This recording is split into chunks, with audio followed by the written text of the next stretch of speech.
बताइए, 37 की provincial assemblies में कांग्रेस के नेता किसके नाम की शपथ लेकर सरकार में आए थे, और 46 में किसके नाम की शपथ ली थी जब अंग्रेजों का शासन था माउंटबेटन में? और मनोहर लोहिया जी जैसे लोगों ने मना कर दिया था उस सरकार में आने से कि क्वीन के नाम की निष्ठा की शपथ नहीं लेंगे।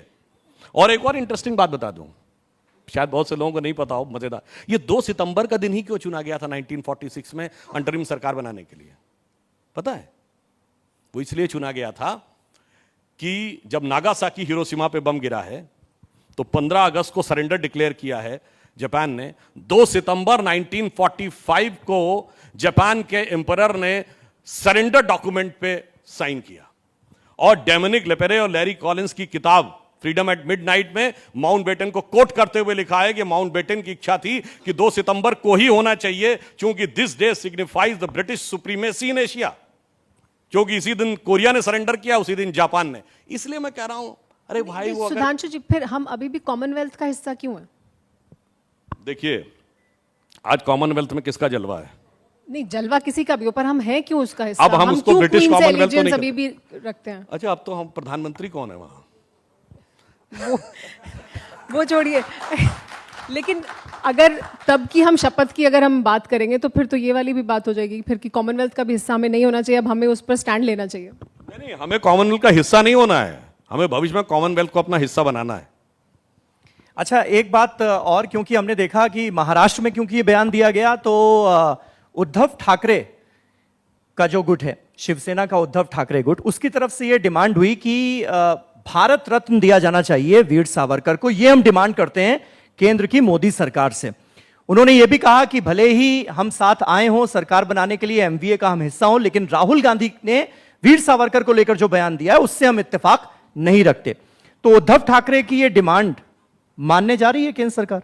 देखिए, वैसे तो सावरकर जी के परिवार के लोग ही इस पर टिप्पणी कर चुके हैं, तो हमारे आपकी टिप्पणी करने का कोई वो नहीं बनता। फिर भी यदि हम ये कहना चाहें तो जब उद्धव जी मुख्यमंत्री थे तो इस तरह का ना कोई प्रस्ताव आया, ना हमारे साथ जब वो थे तब उन्होंने ऐसा कहा।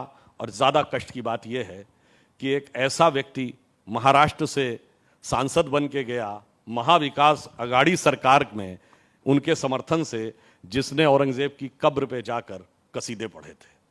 बहुत कष्ट होता है इस बात को। इसलिए मैं कहता हूं, सावरकर जी का सम्मान है, उसको दिल से सम्मान रखिए और उसके विषय के ऊपर ईमानदारी से राजनीति करें। मैं इस बात के लिए प्रसन्नता व्यक्त करता हूं कि कम से कम आज शिवसेना ने सावरकर जी के मुद्दे पर कांग्रेस को सही आईना दिखाया।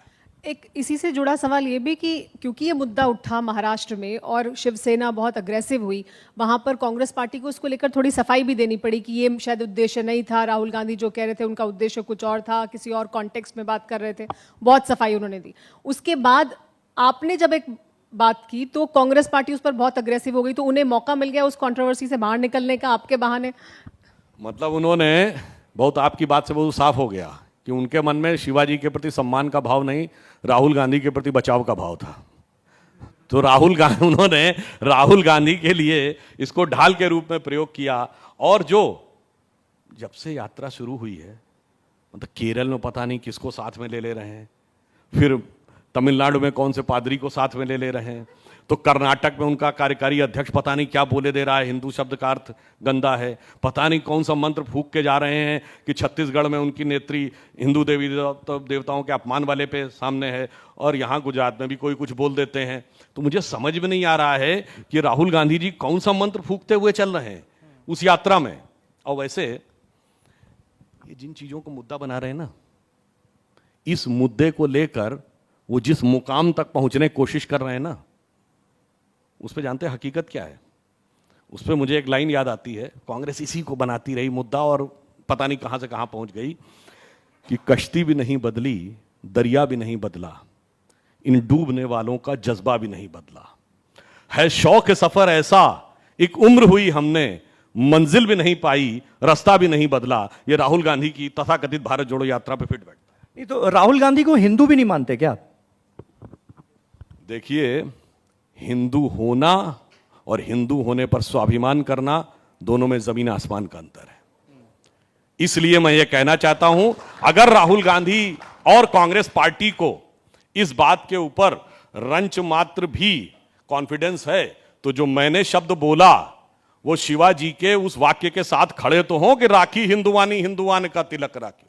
बोलो तो कि स्मृति पुराण और वेद को साथ में रखा, मगर वो बोलने को तैयार नहीं है।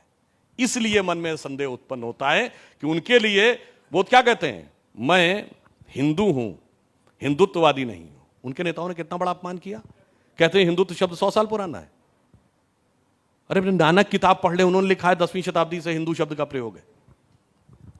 नहीं, लेकिन जब बात इतनी हिंदुत्व की हो रही है तो वीर सावरकर को तो हिंदुत्व का आइकॉन हर कोई मानता है, आप लोग भी मानते हैं, तो वीर सावरकर को भारत रत्न मिलना चाहिए, दिया जाना चाहिए। देखिए, वीर सावरकर की जो स्थिति है भारत में एक बहुत विराट स्वरूप में है। मैंने बताया उनके परिवार के लोग बोल चुके, पर मुझे एक बात याद आई, आपने अभी बात कही तो मुझे याद आया, जहां तक मुझे ध्यान है अंग्रेजों ने वीर सावरकर की डिग्री भी छीन ली थी। नेहरू जी की छीनी थी क्या? कांग्रेस के किस नेता की डिग्री छीनी थी उन्होंने कि अब ये इंटाइटल्ड नहीं है वो करने के लिए? इसीलिए मैं कह रहा हूं बहुत सारी चीजें हैं।